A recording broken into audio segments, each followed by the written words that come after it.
Hello, my name is Matt Richardson, and I'm the Director of Intelligence and Investigations with the Anti-Human Trafficking Intelligence Initiative.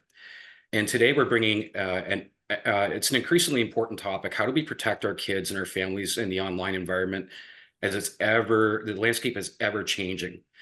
We will begin today by introducing each of our panel members before we begin with our topics. And before we begin, I do want to thank each and every one of you that made time to take out of your calendar to learn the valuable lessons you're going to learn today. We have compiled the single best panel I've ever been a part of, and I'm really excited by this. And you will be better and safer and smarter for the hour that you invested in our panel today. With that said, I'm going to start with some introductions. We have Chris McKenna here. Chris, if you could take a moment and introduce yourself, please. Thank you, Matt. Hi, everybody. I'm Chris McKenna, and I'm the founder of Protect Young Eyes and the executive director of the PYE Foundation. And we help families, schools, and churches create safer digital spaces, that practical stuff in the trenches. Thank you, Chris. And I will come over to my peer and colleague, Guydell. Guydell and I will be co-moderating today's panel. Guydell? Yeah, hi everybody. My name is Goodell Olivas. I am the Senior Manager of Global Strategic Relations and Special Operations for the Anti-Human Trafficking Intelligence Initiative. And Matt, it is such an honor to co-moderate with you. Just looking forward to this amazing and this distinguished panel. Thank you. Thank you, Goodell. And we'll come over to Jess Smith. Hi, everybody. I'm Jessica Smith. I'm the president and founder of ClickSafe Intelligence, which is a nonprofit where we source dark web and open web predator conversational chat data and use that to help curate online safety and hands-on safety and preventative measures around child exploitation for parents, kids, and child safety professionals. Thank you, Jess. And we'll come to my good friend, Carol Todd. Hi, good morning. Thanks for having me, Matt. My name is Carol Todd. I am a digital literacy educator in Vancouver, British Columbia, and I am also, my daughter was exploited online, and if you want to use the word sextortion, and unfortunately she died by suicide at the age of 15. And so I'm coming with firsthand experience from a situation that I want to share and want to protect other kids. Carol, can't begin to tell you how much I appreciate you for using your experience and the tragedy to help prevent this from happening in other families. Thank you kindly. It does mean a lot. You're welcome. And we have my good friends, Alani Bankhead and K9 Lulu up next. Hi, everybody. My name is Alani Bankhead. I'm the owner of Mighty Sparrow Coaching. This is K9 Lulu. She's an electronic detection canine, so she finds evidence in child sex abuse material cases. I have a background as a lieutenant colonel and 20 years as a supervisory special agent, so I train and run operations on multiple continents and teaching justice system professionals, families, as well as working with churches and helping them combat sexual exploitation. So it's an honor to be here with you guys today. Thank you, Lonnie, and thank you, Lulu. And we come over to my buddy, Melissa Snow. Thanks, Matt. Hi, everyone. It is such an honor to be a part of this powerhouse panel. I'm looking forward to listening and learning a ton today, too. My name is Melissa Snow. I'm Executive Director with the National Center for Missing and Exploited Children and have been honored to be working for the last 20 years in keeping kids safe in the real world and online, as well as developing trauma-informed programs. So very excited to be here today. Thank you. Well, thank you, everyone, and we will get started right away. Our first question, I'll pose this to Carol Todd. Carol, the landscape, if maybe you can explain to us a little bit about what really are the threats out there, and what's our purpose for being on this call today as parents? What are we trying to do? What's the end goal? Well, the landscape is that the life of a parent, the life of a family is really busy, right? And before technology came about, our kids were outside riding bikes and climbing trees and getting into a whole different sort of problem, right? And problem solving. But then technology evolved into our lives, and we've seen it over the last 25 years how it's changed and more complex, more confusing. Technology was created for communication, right? Me sending a message to you, me sending an email to you. not very long. And then all of a sudden we have an explosion of what technology can do. That computer, that device, that mobile phone, it's a computer in a child's pocket. And parents are so busy, they don't understand the complexities of that. And with that came online harms, exploitation, sextortion, predators, nefarious people, bad actors, and negativity. And that has scared parents, right? That has scared parents, teachers, community leaders, everybody. And what do we naturally do when something bad is happening? Sometimes we just want to get into our beds, pull covers over, just like our kids, right? And ignore it. And we can't ignore it. This is something that is as important as breathing air these days, because as a parent, we have kids, we have nieces, nephews, grandchildren, and we love them to bits. And our job is to protect them, but not put them in a bubble. Because when parents say, well, I'm just going to keep the device away from my child, they're going to get devices somehow. And they're going to learn in school with them. And so we have to teach them about how to use these devices properly, teach them about the red flags, teach them what to do when something is happening, who to report to, where the parent should report to. In my district, we have created a parent learning series. And with registration, we allowed the parents to ask a question, put some questions about what they wanted to learn about. And the top 3 were about screen time, was about exploitation and online harms. And the last one was, how do I talk to my child about this? And those are 3 things that have come up no matter what country we live in. And so here we are today to hopefully talk about them and for parents to take away 3 to 5 key facts. Because once you have more, it's too much in the head, right?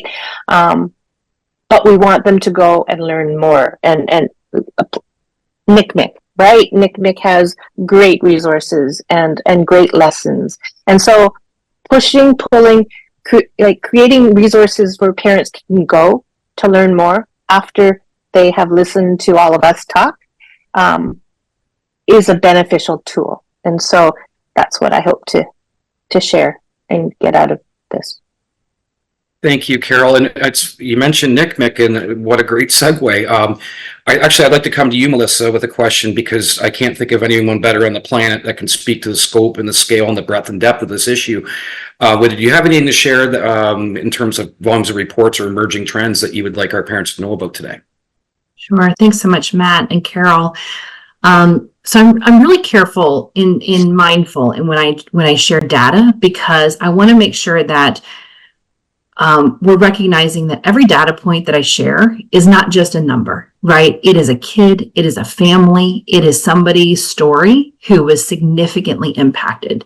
And so while I'm going to share scope of the problem data around the information from our cyber tip line to really show folks and families the breadth, right? And like Carol mentioned, just how this issue has exploded. I just want us to keep in mind and keep center of mind the fact that these are real, these are individual lives and individual people. So at the National Center for Missing and Exploited Children, which we refer to as the NCMEC, we operate the Cyber Tip Line. And the Cyber Tip Line is an online reporting platform that members of the public, everybody who's listening to this, can access the Cyber Tip Line and make a report about suspected child sexual exploitation occurring online. It also is a mechanism for electronic service providers. So that word, ESPs, means your Metas, your Instagrams, your TikToks, your Snapchats, right? All those folks, the gaming platforms, can also register with us and provide reports of online child sexual exploitation. So in 2023, so last year, NCMEC Cyber Tip Line received 36.2 million reports of suspected child sexual exploitation. The majority of those reports were of child sexual abuse material, and that is mostly related to the fact that, one, that imagery is very clear in terms of what it is, where other forms of exploitation, you kind of have to piece together certain components for identification to occur. And also there's a federal law that requires electronic service providers to report child sexual abuse material to the cyber tip line. So 36.2 million and 36 million of those reports were from those electronic service providers. We are also, in terms of kind of scale and gravity, as Carol mentioned, we're seeing these numbers increase substantially every year. So from 2021 to 2023, there was nearly a 300% increase in reports to NCMEC cyber tip line involving online enticement, mostly related to sextortion. So just to give you some perspective of kind of growth. One other data point I do want to mention is related to missing children. So another area of focus that NCMEC has, and the connection to child sex trafficking. So again, last year, of the over 28,800 reports that NCMEC received of missing children, 1 in 6 of those reports we received was likely a victim of child sex trafficking. So again, we're talking about trends like you mentioned, Matt, right? We see a direct correlation between kids who go missing, and especially kids who have experienced previous exploitation, vulnerabilities, and likely have been removed from their home, or are currently experiencing an unsafe home or community environment. And we often see that in scenarios where kids are being bullied, kids are not being accepted at home or in their community related to their LGBTQIA plus identity, and then are leaving home or seeking out acceptance and affirmation online, and then that being connected to potential trafficking or other forms of exploitation. Thank you for that, Melissa. What a fantastic answer. And as a parent myself, I really appreciate the way that you preface data points sound cold and impersonal, but each one of those is a family and a child in a situation that is absolutely the most horrific thing you can endure. And I appreciate the way you brought it more down to the home level with what leads up to these data points. I just saying I appreciate that a great deal as a father, a loving, caring father. Now, my co-moderator, Guydell, is going to set us up with the next question. Guydell, take it from here. Yeah, thanks. Thank you, Matt. Appreciate it. We hit on the parenting role right there, right? So the role of parents in caring adults is of the utmost importance, right? Sometimes it's not your parents, right? Sometimes it could be somebody else.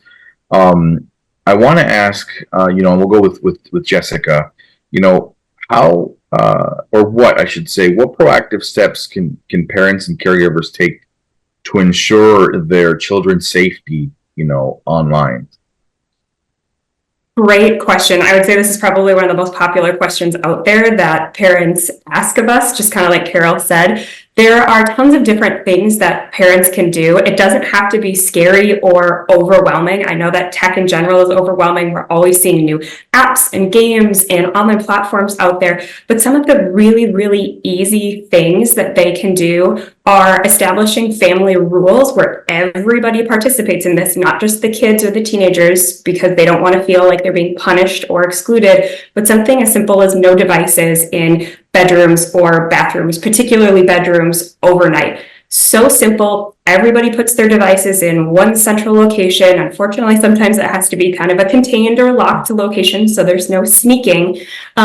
But more often than not, those instances that are reported to NCMEC of CSAM when it is self-generated are filmed in homes, and it is things like bedrooms and bathrooms. So just simply removing the devices from those spaces can be so incredibly beneficial because it just puts a stopgap in place of not allowing that to happen. Something else is disabling chat functions on games where the chat isn't necessarily integral to that particular game or application or whatever it is that your child is playing until they are old enough to be able to understand kind of the threats and the risks and the kind of idiosyncrasies around grooming and exploitation. And another option is let them have the chat function, but you as the parent sit with them and you help them navigate in the moment those situations that they are encountering. I know that can be time consuming for parents, but the more that we can engage with our kids around the games, the apps, the platforms that they're using, help them problem solve, the better skills that they are going to develop to be able to spot those red flags on their own and then respond to them accordingly. And it's also a skill that they're going to carry with them far beyond just tech, right? They're going to be able to do it in the real world with potentially hands-on exploitation or just other uncomfortable situations, because you are going to have given them an incredibly robust skill set to be able to spot and respond when they don't feel uncomfortable or excuse me, when they don't feel comfortable or when something could be potentially nefarious. Yeah, no, excellent point. And it could be, yeah, you hit on one specific point that I want to come back to. It could be overwhelming, right, for both parents, for both kiddos. Chris, I'll come to you with this. How can parents educate themselves about the risks without overwhelming, the children with fear? Yeah, especially, right, there's a lot of data, and what I don't want, what is supposed to be useful information like data shared by Nick Mick and others, instead of freak, I want us to speak. Like, I want us to use that as a tool to equip ourselves and each other. But before I answer that specific question, I want to step back for just a minute to give all the amazing parents and caregivers permission, right? We have to manage much of that which we've said yes to bring into our house in the first place. So one of the things that we say at Protect Young Eyes is delay is the way. We do not have to give our children access to all of these digital spaces as early as they want, or as early as culture or a billion-dollar marketing machine would tell us is necessary. They will not get into a worse college. They will not have a worse job. None of what you think might happen is actually going to happen by them not having access to these digital spaces. There is not one scientific study out there that says that children without access to digital spaces or who have lower screen time than their peers are harmed. All of the evidence, the preponderance of the evidence at minimal, maybe even beyond a reasonable doubt, is pointing the other direction. So I want to step back and give parents that permission to delay, to wait, to stop and pause.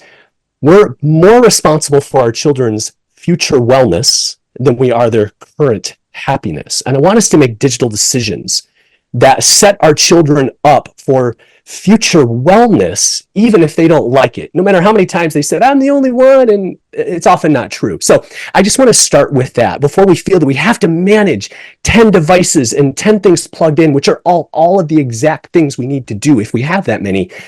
But let's make it 2 devices. Let's make it devices that were crafted and designed with children in mind in the first place. Let's only say yes to digital spaces that were designed with your amazing 8, 13, 17-year-old in mind, instead of trying to manage amazing children with amazing brains who sometimes make decisions like amazing children inside of digital spaces that were never designed for children in the first place. That's not their fault. That's a perfectly predictable outcome for a perfectly tuned machine, and the 14-year-old version of us would have done the exact same thing.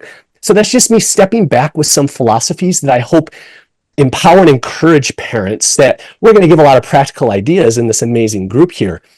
But step back and ask yourself, what dangers am I inviting in that could be unnecessary by some of the digital decisions that I feel pressured to make, and step back and go, you don't have to. I want to give you that permission. You don't have to. And even if you say no, teach your kids as if you said yes. So everything you're going to hear here, you still have to, because you can't control all the digital doorways that are introduced by a friend or other things, right? So we still need to have the conversations about all the things, even if you've said no or slow to all the things. So just some kind of 50,000 foot things that I really want parents to feel okay feeling and believing inside. Most of them feel those things, and you're not the only one. Yeah, Chris, amazing. Yeah, go and I'll ask one more question to Alani, and I'll turn it back over to you after that, Matt. But I love what Chris said. You foster an environment of trust and open dialogue is what you want, right? And I can appreciate that. Alani, as a coach, obviously as a OSI commander, everything you've done when it comes to fighting all of this stuff, what are some effective communication strategies, right, that Chris kind of mentioned, for discussing those sensitive online topics with children. And Matt, you'll take it away after she answers, please. Yeah, thanks, Goodell, so much for the question. My heart is just bursting with so much joy. I'm in violent agreement with everything you guys have said, because from the law enforcement perspective, prevention is everything. And so anecdotally, I will share my experience in working cases, and I've worked cases in Asia, in the Middle East, in South America, in the United States, like all over the world. I would say that about 80% of the cases that I've worked are completely preventable using these wonderful suggestions that Jessica and Chris and Melissa have given. And that communication piece is absolutely the center of it. And with parents, I think it was Chris, somebody had mentioned about fear and the cyber child exploitation space, or navigating our kids' use of digital media can feel very overwhelming, especially if you're watching the news and seeing all the horrible cases that are happening and you get really scared, right? And the reality is that I tell everybody that communication is the number one way to prevent these types of cases from popping up in your own home. Now, it's not 100% guarantee, right? You are going to have one or two very sophisticated, maybe predators that will reach out to your kid despite all of your best efforts. We can talk about that a different time.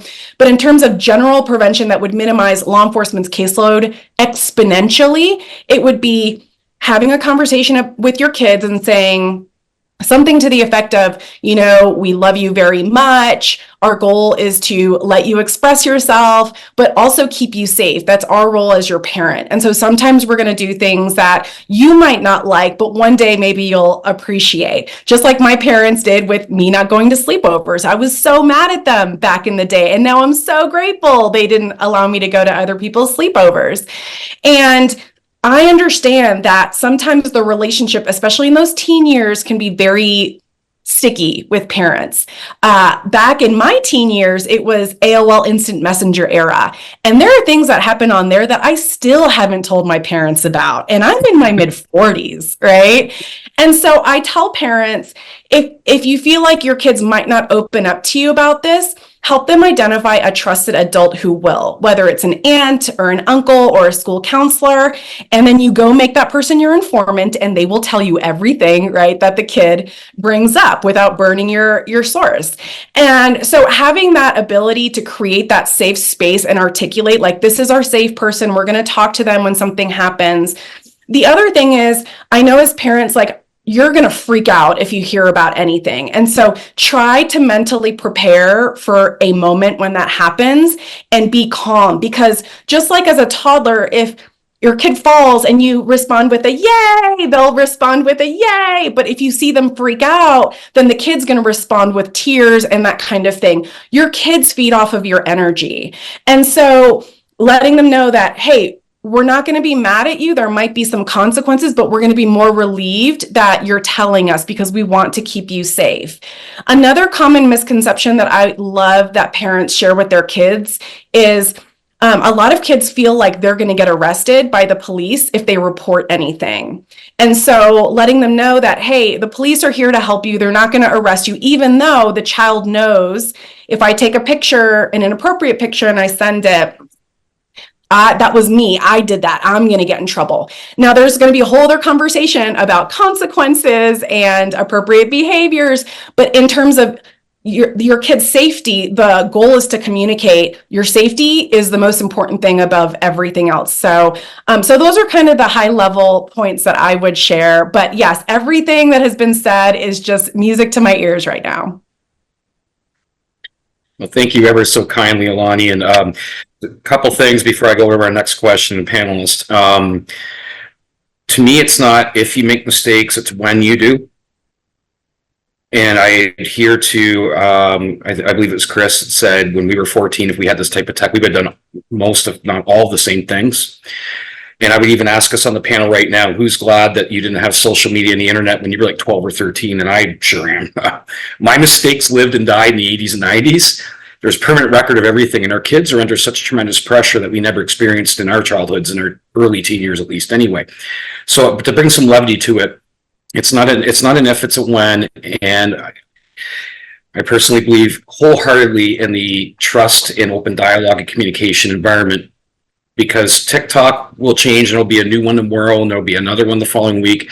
But good old fashioned, old school parenting will win the day. We won't win online. We will win at the dinner table. That's what I always say. Conversations, being present, engaged, invested in their lives, making the hard decisions when we do. I think it's just my heart's full too, Lonnie. So with no further ado, our next question. A lot of tech changes and there's a lot of landscape shifts and all this stuff. We can't keep up with all of this. A reasonable amount of diligence. I always limit my kids to 3 platforms because I can do 3. I can't do 30. If they want a new one, which of the 3 are you getting rid of? I hold to that. I can Google over a cup of coffee how to do basic navigation of an app. Problem solved there. However, the core principles of predation against children have not really changed substantially. I think we lose that sight of that as parents. So when we look at grooming tactics, child lures, tactics for coercion and manipulation, pre-internet, they haven't changed that much. Certainly the scope, scale, and speed has, I believe. I'd actually like to start this question with Carol, and then Carol, after you're done, Melissa, I'd like to come and speak with you about the grooming tactics and those pieces. From there, I think we should open up to the panel, because I think every one of us has something of value to offer that one. I'll start with you, Carol, over to you, Melissa, and we'll open it up from there. Oh, everyone has such wonderful things to say that my head is spinning and I'm writing notes and I have like comments on every single thing. And one comment before I answer that question is about when you say old school parenting. And I'm probably the oldest person on this panel, right? So I remember about old school parenting and how I was raised. And so there's a whole new generation of parents out there who probably have lived through that generation, that technology evolution, that don't know any different. It's like the parents who share every single picture of their child out on the internet from conception to present day without knowing the ramifications of things, because I don't even see in your notes, Matt, about anything about AI, and that is exploding already, right? So that's another parent series or session that we have to have. And so like with the grooming, luring, and coercion, yes, it's all changed, right? But the conversations with our children and with our students, you can go back to the old school conversations, right? And they have to start really young. When you talk about child abuse prevention and the red flags and privacy, I mean, their privacy encompasses so much of the technology that we use, the phishing scams, the grooming and the love bombing. But we have to talk to our kids about what are the red flags. Like I always say, I got to find on Amazon some red flags to wave around for when I talk, so that there's a visual, right? But they're so simple, and because some of the predators out there, the nefarious people, are so skilled in getting that information out of our kids. We as adults and caregivers, we have to know what kinds of questions might be asked of our kids, and then tell our kids and role play with our kids that if you hear these kinds of questions and you get that bubble feeling in your stomach, that that feeling of something's not quite right here. Anytime you feel that feeling, you need to talk to a trusted and caring adult, whether that adult is mom, dad, auntie, uncle, grandma, your mom's best friend, like your teacher, your counselor, something. You need to go talk to a trusted adult, which comes back to that circle of support. Every child should have a circle of support set up other than mom and dad. Because when I was a teenager, when I was a kid growing up, someone said on the panel, my parents don't know some of the things that I did. And that was like 55 years ago, right? And that's okay that your parents don't know, but you still have to have someone in your life that you could talk to be that buffer. Like it's that Carol's at a friend's house, and I know I'm going to get in trouble if I call to say if I can stay there for dinner, but the mom can call, right? So it's that buffer, and that's going to go on for generations and generations. And we have to know of ways to do this. So that communication, the red flags, the privacy, and it's all for it's all lifelong learning. It's not just for technology, and parents need to know that. Thank you kindly, Carol. And in my house, I have I always say you can go to your mother or I, or your Uncle Bobby, or your Aunt Amy. So if you, because we all made mistakes, we didn't want to talk to dear old mom and dad about, to your point, Carol, we all did. We all know that. So we always give them safe alternatives. And the condition is, if you go to Uncle Bobby, for example, my brother, I will never know you went to him because I trust him to make sure you're safe. So if it's something you want me to know about, but you need help, he's a vault, and that's between you and him, and we've agreed on this. Now, with that said, I want to come to Melissa to see, Melissa, what you might have to add to this part of the conversation. Thank you, Matt. And, Carol hit so many incredible points that are really powerful when we think about kind of the grooming tactics and the targeting tactics online. And so one of the things that we see at NCMEC every day through those electronic service provider reports, right, as well as reports that we get from the public, is how traffickers, right, and other predators are leveraging the information that kids are putting out there, right, and using it against them. We know kids share a whole bunch about what is going on in their lives, right? So that's one conversation that's really important to be having with the kids that you care about, is how much information to put out there, and how on the different platforms, what is publicly available and what is contained to kind of your circle of trust, right? And what that looks like, because that is really the information that these individuals are taking and then using to really quickly build trust and rapport with kids in ways that is so much faster than if they had walked up to them in the supermarket, right? Or walked up to them on the corner store. So, that's such an important part of what we really are seeing on the back end of the things that are being reported to us. And I also want to call out too, we talk a lot about the responsibility of parents, but really, I want to call in teachers and the school professionals, and also foster parents and child welfare professionals, because unfortunately, not every kid has a safe adult in their home environment, right? And they've been removed from that because of that, right? So the responsibility for child welfare professionals and those who are working in group homes or foster parents is so important, because the heightened risk around those young people that are already missing some of the things that every kid wants, right? Connection, love, and belonging. And those are the things that the predators online are seeking little small windows of opportunity into the fact that the kid doesn't have that, and that's what they're looking for. And so calling out just how important that entire community of individuals are, those safe and trusted adults are in making a difference. And I want to share just two resources. So within NCMEC, we have an entire website called NetSmarts with a Z, and it is full of resources, presentations, videos that are all aligned with age appropriate, right, engagement and conversation, and they're for parents, right, and they're also for parents to share with their, the kids in their lives to start those conversations, right. And I know that my friends that are on this panel have a lot of other incredible resources that I know they'll share as well, but that's just kind of a starting point for you. These conversations sometimes can feel a little awkward to start up, but if you're able to show a video, right, if you're able to have a starting point for those conversations, then you can really start to kind of build from there.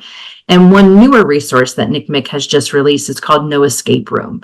And that resource is specifically focused on sextortion.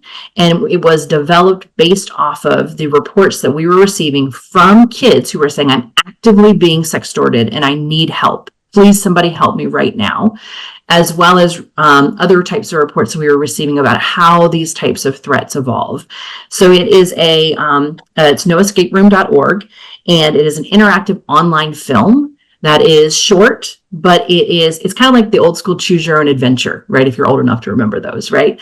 So it's the online version of that parents can go through themselves to just kind of be educated on how these types of sextortion threats evolve and how they evolve so rapidly and play into all the things that kids want, right? The acknowledgement, the, attention from another person who, they're attracted to, and then evolves very quickly into the exploitation. And then it weaves education for that parent or that young person who's walking through it together, and can create incredible opportunities for experiential learning in a way that's safe, as well as a springboard for some of these really important conversations.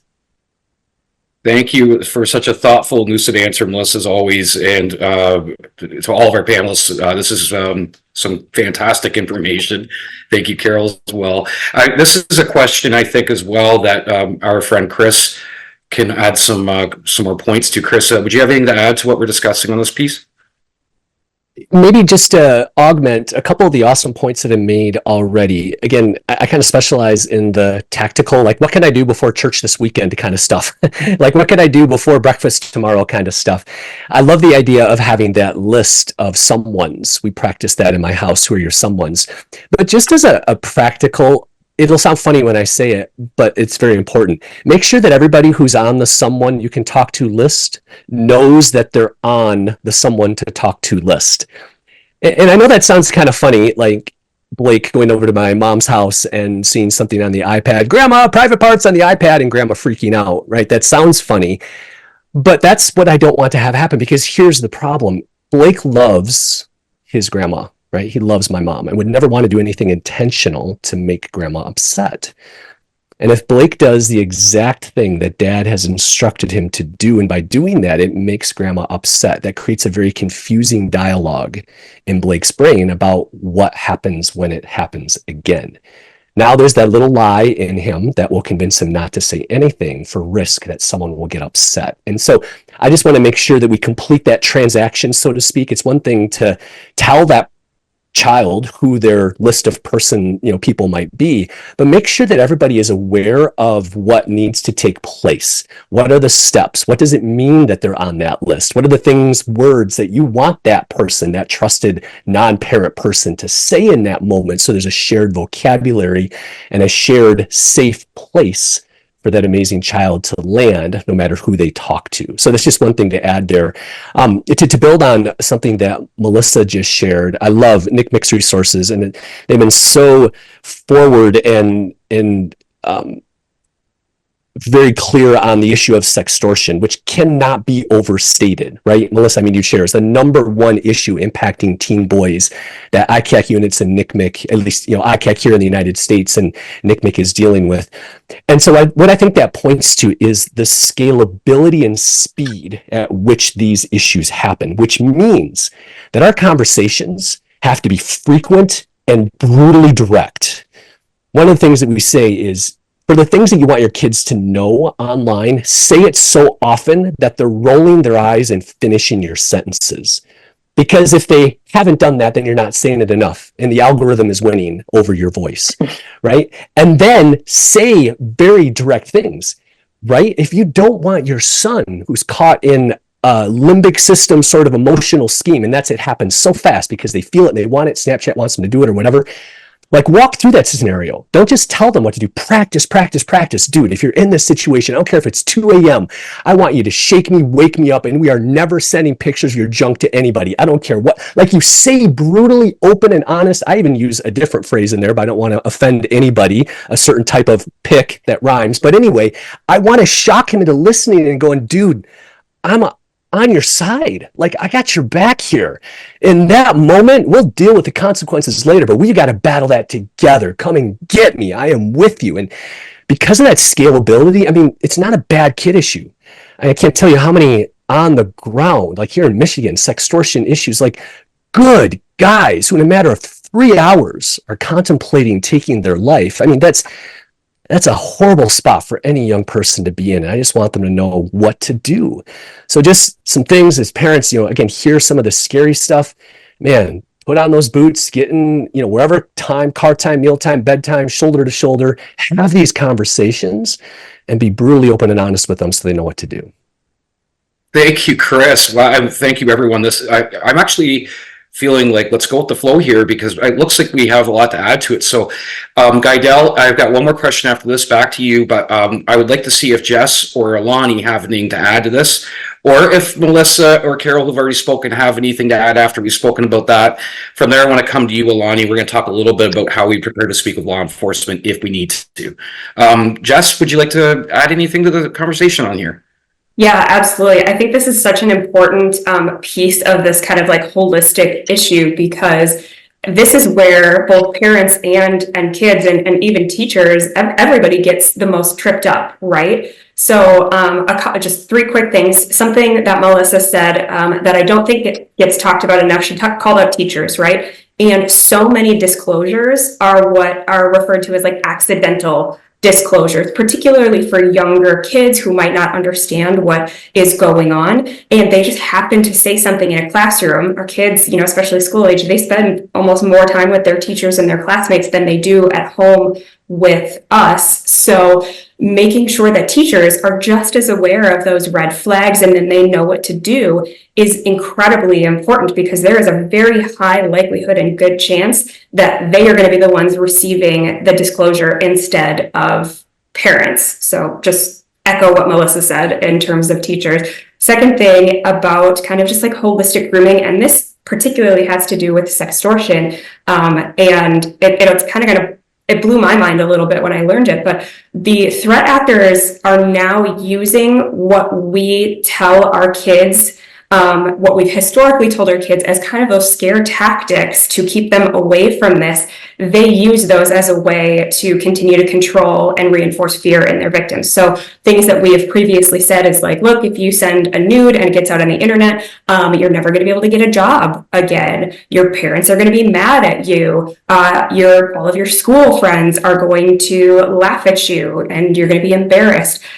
Those are things that we have historically used kind of as those educational mechanisms to try to act as a deterrent to prevent our kids from engaging in their behavior. But now the threat actors have taken that, weaponized it, and are using it to continue to foster fear and exert control over these kids and their victims. So reframing how we deliver information so that it isn't necessarily the freak out scare tactic, although like fear can act as a healthy deterrent in some cases. But when the threat actor starts to use that stuff and it's being used essentially against the parents, who's more likely to win in that moment? The threat actor or the parent who might be asleep at 2 a.m. when your teenager is freaking out thinking that their life is over and things like that. So like Chris said, continuing to reiterate that I don't care what you did, I don't care what happened, you come to me and I am always your safe space and we will navigate any problem together. It has to be muscle memory. That joke of like, I don't want my kid to think in the moment, oh my God, my mom is going to kill me. You want them to think, oh my God, I need my mom, or I need my dad, or I need whoever my person is. And then there was one other thing that, of course, I'm now on my soapbox and I can't remember what it was. So I'll just shut up and end it there.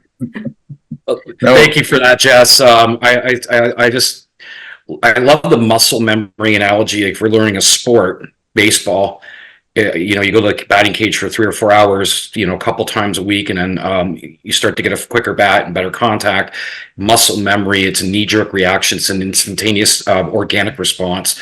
I love that advice, and I love all the advice we're hearing here. Now, we're going to go to Lonnie and then back to you, Guidel. Great advice, and every one of us on the call, by the way, are great parents, or you don't make time to do this. Sometimes, despite best efforts, we might need a law enforcement response. And Alani, as a former law enforcement officer, if we can, I'll give you a couple here. How would a parent prepare for a fruitful, constructive conversation with law enforcement, be a police report or however that might look? I'll start with number one. How do we as parents prepare to speak with law enforcement? Yeah, that is a great question. And those who know me know I'm very blunt. So I'm going to talk to you guys also about the realities of what's happening in the space. So I'm going to set this up, but I don't want you to be scared, but I want you to be mentally prepared for what could potentially come. So first, we talked about some of these statistics that NCMEC has been putting out, right? The number of cyber tips and cases has exploded post-pandemic, and the number of law enforcement resources allocated to combat this type of crime has basically stayed the same, which means that law enforcement, prosecutors, judges are overwhelmed with the work. So that's one thing. Another thing, and I heard somebody mention this earlier, they said, I'm not very good at technology. So you have some investigators that perceive they're not as good with tech, and so they get a little bit intimidated. They might not show it to the parent, but internally, they want to make sure that the case is good, and sometimes that stops them from taking action. Another issue that's popped up recently is this concept of end-to-end encryption. So in a nutshell, all that means is historically, evidence and chats and pictures and all that stuff is maintained in a mainframe, in a headquarters for like Meta or Apple or whatever it might be. But more and more companies are moving towards putting the encryption keys for that data on the actual devices. So what happens is that headquarters mainframe is no longer keeping that information, and we must have the device in order to extract that data. And so that's a big congressional thing. It's been a big fight for years. We're working on trying to balance privacy with child protection from a legislative standpoint. And speaking of legal process, so let's say we're looking at an application that does not have end-to-end encryption, and they do have that mainframe at headquarters. Sending legal process, so I have to go to a judge, tell the judge I have this evidence, the judge has to agree to give me a search warrant, and then I present that to that company to receive that information. It's months because of how big the cases have gotten, how many more cases there are. So it could be 4 to 6 months before that tech company sends me back the information, which is a long time, and we've lost opportunities, right?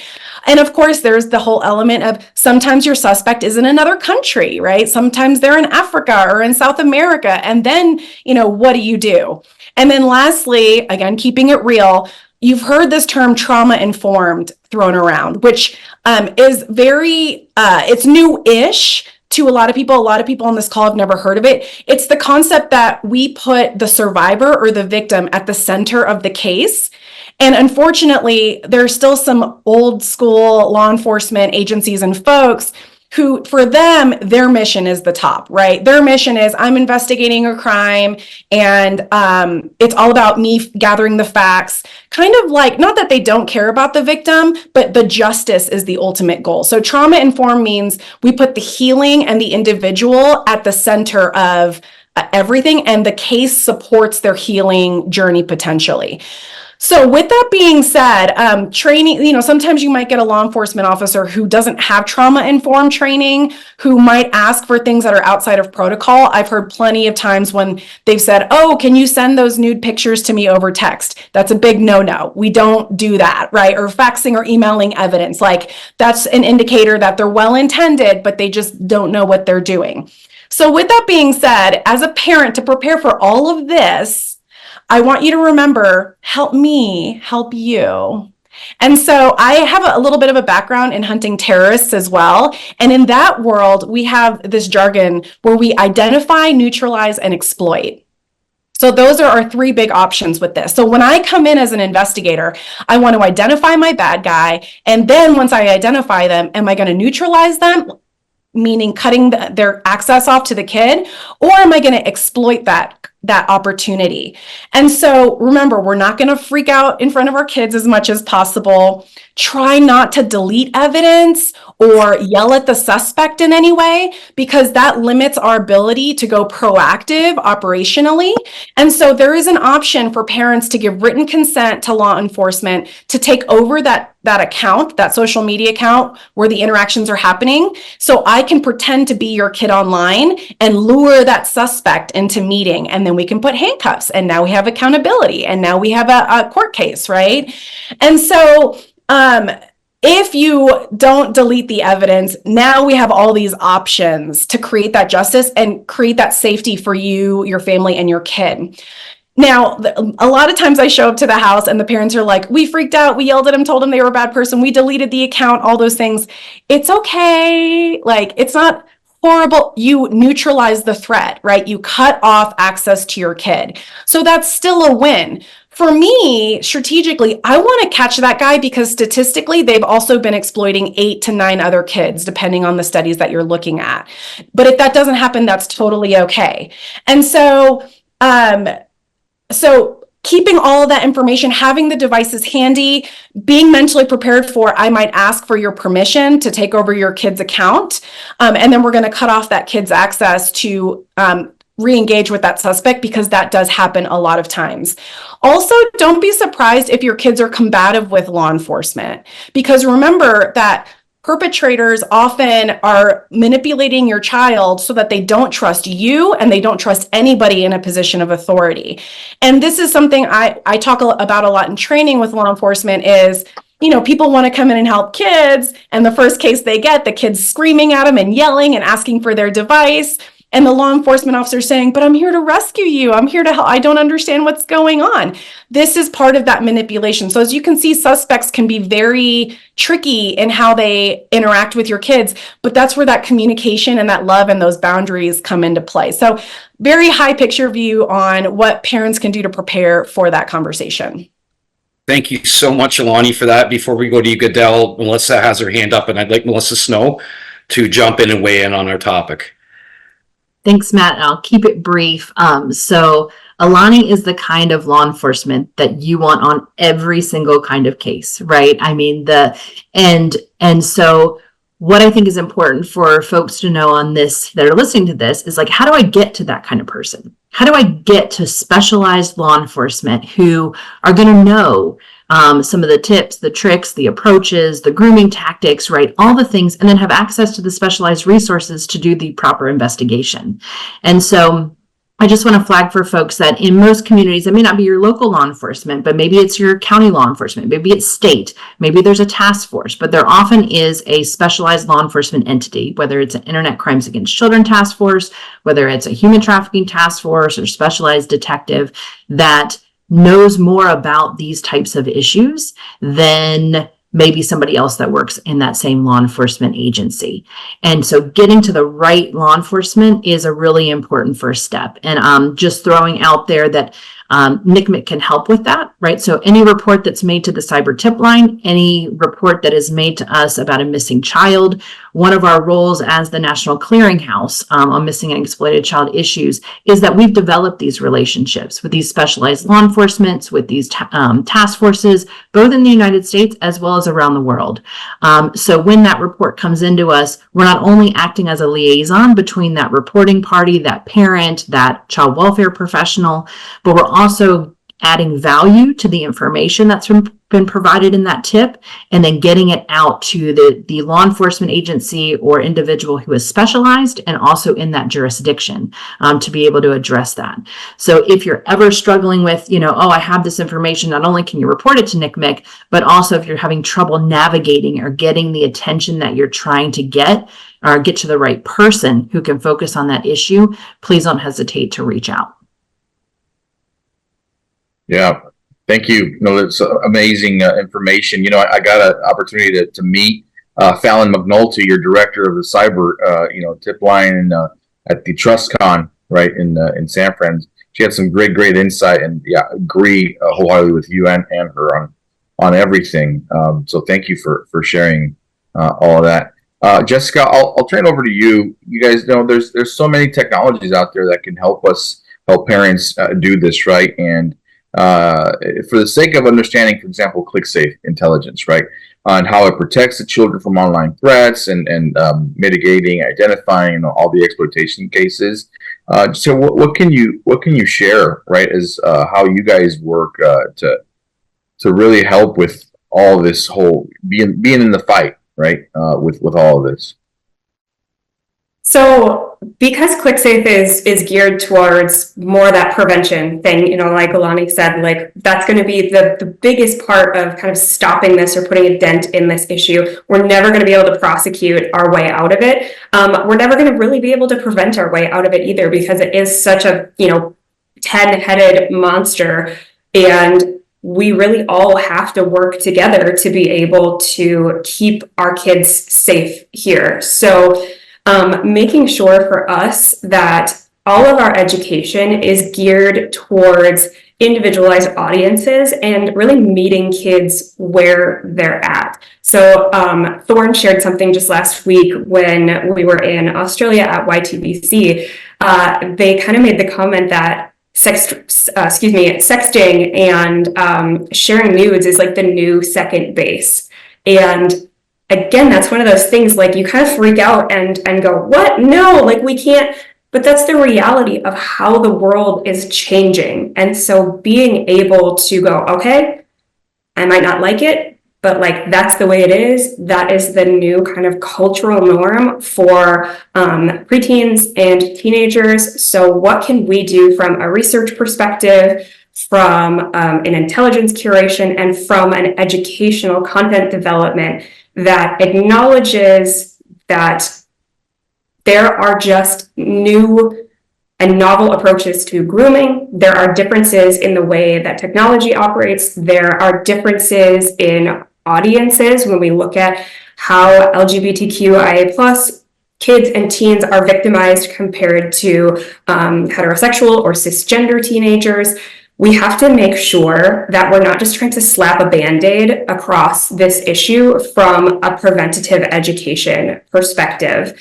If you're a parent or a guardian or a teacher and you have young, primary school or elementary age children, but then you also have teenagers, the preventative education is not going to be the same for those different groups. So educating yourself on what those red flags are, pertaining to the different types of groups that you are working with or that you care for, is going to be really, really quintessential. Making sure that you understand the technology that is important to those different groups as well. Again, your 5-year-old on their tablet is not going to be trying to use the same applications as your teenager, so to speak. And I mentioned earlier, like, again, it can be really, really overwhelming. It can feel like, oh my gosh, I have to learn an entirely new language as an adult because there is just so much here. But from a ClickSafe perspective, we try to make sure that you get those bite-sized approaches to educational content that are relevant to you and the children in your life at this moment. So you're not having to learn the whole gamut of everything all at once. You learn what you need to, and then you can slowly expand from there. Yeah, no, Lonnie or Carol said that they wanted to add to that too. Yeah, no, absolutely. And I appreciate that perspective. And of course, always appreciate Alani's perspective as former LE myself, right? And the cases that, I've done with, but Alani, please take it away. Yeah, I just wanted to piggyback off of something that Jess said, which is so critical, which is the whole point of today's panel is about building your confidence as a parent to be able to protect your kids. You don't need Gucci tools. You don't need to know everything in order to be able to do that. And I, as a law enforcement officer, when I go train different justice systems, the biggest stressor is, I don't know how this app works. I don't even know what this app is. I don't know what this means. Guys, I've been doing this for so long that I still will go to teenagers I know and I'm like, hey, can you explain what this acronym means? Or like, when kids do this, what does that mean? That is the norm in our space. And even within the Internet Crimes Against Children Task Force community, there's about 2,000 to 3,000 investigators on this email distro, and you're getting 20 to 25 emails a day saying, I've never heard of this app. Can somebody send me legal process, an affidavit example? And so guys, we're right there with you in not knowing. And there are experts in Meta and Apple and Google that tell me, way smarter people than me, who say, Alani, as soon as the algorithm changes, I'm back to square one. And they're the experts in their own companies. So parents, if you're uncomfortable, you're in really great company because you're never going to know everything. And if you wait until you are perfect, you're not going to be able to get into that fight to prevent that. So thanks, guys. Yeah, no, Thank absolutely. you. Matt, yeah, well, over to you, Matt. Go ahead. Yeah, we're coming up on time, folks, and there's one burning question at the top of my mind as We're all Papa and Mama Bears on this call, caring adults. So I would like to ask each of our panelists if you have, if you were to impart on the parents caring adults on today's call with one pro tip each for keeping our families safer online. I would like to go with that, and I'll begin with you, Jess. If you could give us one pro tip, please. I knew you were going to start with me, and I wanted to think through all of the possible things here. Honestly, I truly don't think it has anything to do with technology. I think it has everything to do with the relationships that we cultivate with our kids, with our students, with our nieces and nephews, making sure that the kids in our lives know that they have a safe space to come to when they mess up, because again, it's not an if, like you said, it's a when. We might not be able to prevent everything from happening. And that's okay, right? Nobody's perfect. It's just not going to happen. It's not reality. But being able as an adult to intercede sooner and to help them navigate that, right, wrong, or indifferent, it can and will save lives, right? If your kid feels comfortable enough, whether it's you or their aunt or their teacher, whoever it is, to say, I messed up, I need help, that's everything. So again, foster that muscle memory, beat them over the head. And I say that with so much love, beat them over the head with your own love so that they know that yes, mom, yes, dad, I know that if I make a mistake, I come to you and you will help me through it. Get them rolling their eyes, like Chris said, because truly we're never going to be able to know and to prevent everything. So I think really being able to intercede sooner is going to be our best case scenario at combating this and protecting our kids. Thank you kindly, Jess. And we'll go from Jess to Carol Todd, please. Oh my gosh, you know what? There's so many good things, and things that are sticking in my head right now are the eye rolls and the when. Like when it's going to happen, not if it's going to happen, when it's going to happen. My big outtake for this is, for parents, is to keep the communication going, not only with your kids because it's building relationship, but have those conversations with people that are other adults and caregivers that are close to you. The water cooler conversations. And maybe, you know what, you might not sit down with your child one-to-one. Maybe it's a group thing, right? Kids are coming over for pizza, other parents, it's a get-together. And, you know, it's safety in numbers. And all the kids will be eye rolling at you. And that's okay. And I have to say, I remember a time when Amanda was 15, when she died at 15, so it was that year. And she had gone out, and her and her girlfriends went to a party, and they indulged in whatever substances. But I always said one person has to not indulge. And she was the non-indulger that night. And it's 1:30 in the morning, and I get a phone call. And she's like, Mom, I need help because my friends drank too much and now they're puking behind the car in the parking lot, and I need you. And Mom, I forgot. What are you calling me at this time of night for? Like in my brain, my sleeping brain, it was solve your own problem. And then she goes, but Mom, you always said that if I needed you to call you no matter what, and you would be here. And then it was like, okay, I'm coming. Right? And those things, if Amanda was alive, she would be carrying them on in her adulthood. And if she had children, she would be replaying those things that went on in our family and carrying on the traditions. And so that's why we need to start early with our families about traditions, about no tech at the dinner table, having family meals together on one night a week or something. Because now my son, who's 31, does that.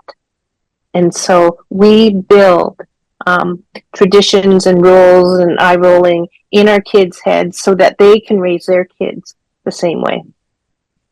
My soapbox is done. Thank you, Carol. You come at this from a place of great humility, and the advice is just fantastic. I'm learning a lot too. I see Chris down here nodding. Chris and I are the Papa Bears. We're nodding. Thank you kindly, Carol. And next up is the one and only Alani Bankhead. Thanks, Matt. Okay, this is going to sound cheesy, but it's 1000% true. Parents, you have everything you need to protect your kids: curiosity and love. So, instituting these preventive measures that you've heard about today, and knowing that you don't have to be a technological expert to help your kid. Curiosity, who does know about this that I can reach out to and ask for help? Use that support network, and that is going to drastically bring down our cases.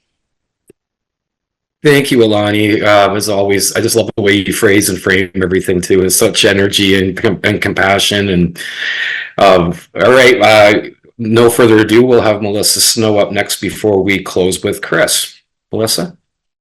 Thank you. And I'm going to build on the momentum of what to do when the win happens, right? When something happens, being prepared and having resources at your fingertips and resources that you've shared with your kids, because I think the other part is really empowering our kids, right? It's that muscle memory and then giving them the tools of what they can do. And so at NCMEC, we really want to dismantle that myth of if it's out there and when it's out there, it's always out there. You can never get it back, right? And, one of the things that this whole exploitation takes away from kids is control, power and control. And so at NCMEC, one of the other resources we've created is called Take It Down. So it's takeitdown.nicmec.org.